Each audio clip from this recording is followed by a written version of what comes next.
You remember that moment, the streets empty, the world on hold, and every evening at 8 o'clock sharp we applauded for the nurses, for the drivers, for the people at the checkout, for everyone.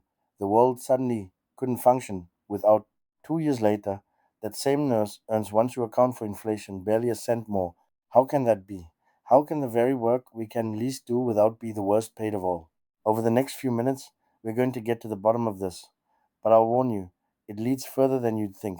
It begins with a nurse, and it ends with something you hold in your hand every day and take completely for granted: your money, and the uncomfortable truth that it might not be what you think it is. Let's start at the beginning. The obvious explanation goes like this: well, that's just the market. Those who create more value earn more. Sounds fair, sounds logical, except it isn't true, because then the nurse, without whom people die, would have to earn more than the advertising copywriter, without whom, let's be honest, the world keeps turning just fine. Almost 250 years ago, Adam Smith described the very same puzzle. Water keeps us alive and costs almost nothing. A diamond is essentially useless and priceless. Why? Because the price of a thing isn't set by how vital it is to life. It's set by how scarce and how replaceable it is. And that hits essential workers with full force. As a whole, they're indispensable. But the individual worker is relatively easy to replace. A hospital can't conjure 100 new nurses overnight, yet the single nurse has almost no bargaining power. That's the first uncomfortable truth of this video. Your pay doesn't measure how valuable your work is to society. It measures how hard you are to replace. Now you might say, hold on, if this work is so indispensable, then these people must have enormous power. They'd only have to stop, and everything grinds to a halt. True, in theory. And this is where it gets really interesting. When workers in a factory go on strike, the owner's profit suffers. Pressure builds. It works.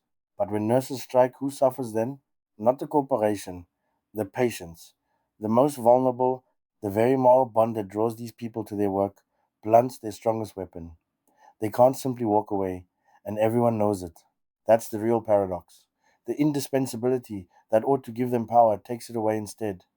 The applause from the balconies was real, but applause doesn't change a single pay negotiation.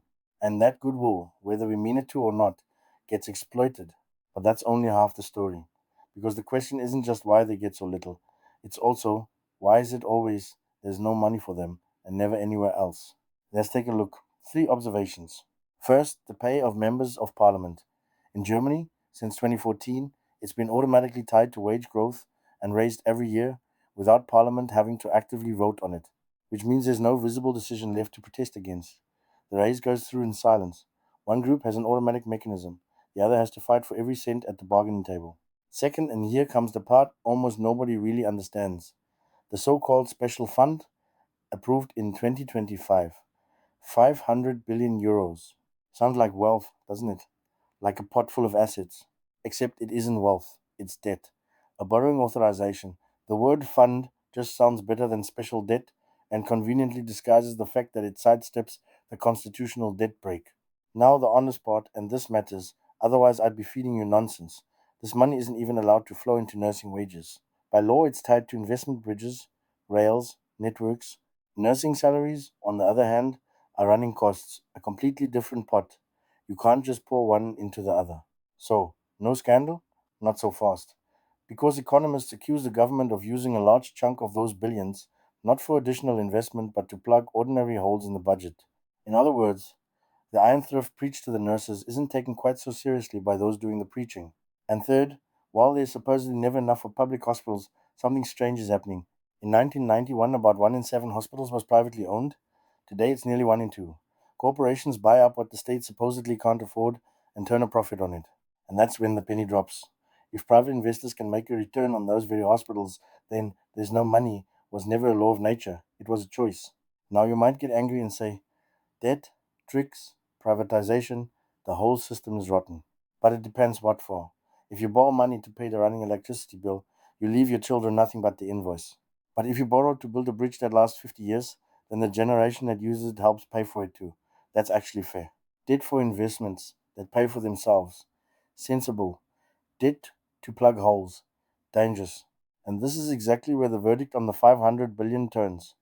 The justification stands or falls on whether the money is actually invested productively. If it sits idle or gets misused, all that's left in the end is the debt without the value behind it. But while we're on debt and credit, we have to go one level deeper to the question that explains almost everything beneath it. Where does money actually come from? Most of us picture it like this: you put money in the bank lends it out. Money that already exists simply moves around. Wrong. And this isn't a conspiracy theory. The German Bundesbank and the Bank of England confirm it themselves. In reality, most money comes into being the moment a bank runs alone. It simply books it into existence. It's created new. Money enters the world as debt, and here it gets seductive. Because there's a famous argument: if every loan creates only the principal, but not the money for the interest, then something is always missing. So the system has to grow forever, or it collapses. And this is where we have to be honest, even though the simple, angry version would get more clicks. That argument has a flaw. It confuses a stock with a flow, because money isn't used once and then destroyed. It circulates. The interest you pay the bank spends again as wages, as rent. That money flows back into the cycle and can pay interest all over again. So no eternal compulsion to grow is needed for the math to work. Does that mean it's all harmless? No. There's a real pressure, a tendency, a redistribution from debtors to the wealthy. That's true. Just not a mathematical law dragging us into the abyss. The truth lies uncomfortably in the middle. And there's one difference that almost always gets overlooked but explains almost everything. It comes down to a single question: who actually controls the money? A country with its own currency, the United States, Japan, the United Kingdom, cannot go bankrupt in that currency.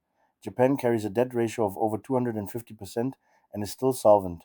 The limit there isn't bankruptcy, the limit is inflation. But Germany? Germany uses the euro but doesn't control it.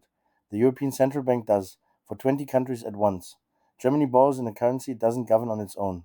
It's a user, not the master of its currency. And now look across the border to Switzerland. Switzerland has its own franc, controlled by its own national bank. Nobody else gets a say. That puts Switzerland purely in monetary terms in the comfortable group with Japan, with the United States. It cannot become insolvent in its own currency, and that changes the whole opening question. Remember the stagnating wages from the start? That picture is true above all for Germany, with its large low wage sector and years of wage restraint. In Switzerland, by contrast, real wages have grown far more steadily since the 90s. So the same complaint: there's never any money, doesn't carry the same weight on both sides of the border. In Germany, the pressure to save is real in part because the country doesn't steer its own currency. In Switzerland, it's far more often a political choice than a hard limit. And the money is debt argument, which lumps everything together, makes things too easy for itself when it stays silent about exactly this difference. That leaves the question we began with: can anything actually change without a revolution, without taking anything away from anyone? There's one idea that explains the whole wage riddle in a single stroke. Some work simply can't be sped up. A robot can double its output, but a nurse can't wash, comfort, and care for twice as many people at once without destroying the very thing that makes the work valuable. Here, the slowness is the product. While industry keeps getting cheaper, care stays expensive, and by comparison always seems unaffordable. But, and this is the liberating thought, if a society as a whole grows richer, good care should become easier to pay for, not harder. That it isn't is no force of nature. It's a question of where the gains flow, and there are real levers. First, cut the waste. Nurses often spend a third of their time on bureaucracy and paperwork. Streamline that, and you gain care time without a single euro more. The enemy here isn't the rich. The enemy is friction, and friction has no lobby. Second, grow the pie before you divide it. Education, prevention, infrastructure. That takes nothing from anyone. It's what creates the room in the first place. The only catch is patience. And patience is the rarest resource of all in an election cycle. Third, keep smarter books, allow productive investment, limit consumptive debt, and yes, you can even complement the money system itself, not abolish it, complement it. With the WIR Bank, Switzerland has had since 1934 a parallel currency that stabilizes things in a crisis. Systems like that take nothing from anyone. They build resilience from the ground up. Rebuilding the system from scratch, sovereign money, demurrage money, sounds tempting, but it's exactly the revolution we wanted to avoid. Enormous risk, trading a known problem for an unknown one. Switzerland actually voted on sovereign money and clearly said no, for good reasons. And with that, we've arrived at the end, at the thing in your hand. That banknote is just printed paper. It's worth nothing unless you believe the baker will accept it tomorrow. and the baker believes the same of his supplier. In a chain, no one fully oversees. Money is, at heart, nothing but congealed trust. If the trust tears, the money is worthless no matter what's printed on it. That's why hyperinflation isn't a technical event, it's a psychological one. The moment an entire society stops believing all at once. Same thing on the stock market. The winner isn't the one who knows the best stock, but the one who guesses what everyone else will think is best. A hall of mirrors made of expectations. That's why the cleverest models fail. They calculate with mechanics, but the fuel is psychology. A bank isn't bankrupt and then becomes so. It becomes bankrupt because enough people believe it is and pull their money out. Belief creates the fact. In a system like that, there is no all knowing observer, because the observer is always part of what he observes. Socrates said he was wiser only in this, that he knew nothing. The most dangerous person in finance isn't the one who admits he doesn't see through it all. It's the one who's certain he does and trades with other people's money. In the end, every path leads to the same place: the nurse's wage, the debt of the state, interest, money itself, and there's no formula waiting there. There's a human question: what are we worth to each other and what do we want to rely on? No mechanism, no money system, however clever, can make that decision for us. The tool we can improve, but the decision about what matters to us, that stays ours. We applaud it. The only question is whether we're ready to let the decision follow the applause. If this thought won't let go of you, then let it stay. Think it over. And if you like, tell me in the comments where you draw the line between there's no money and other priorities.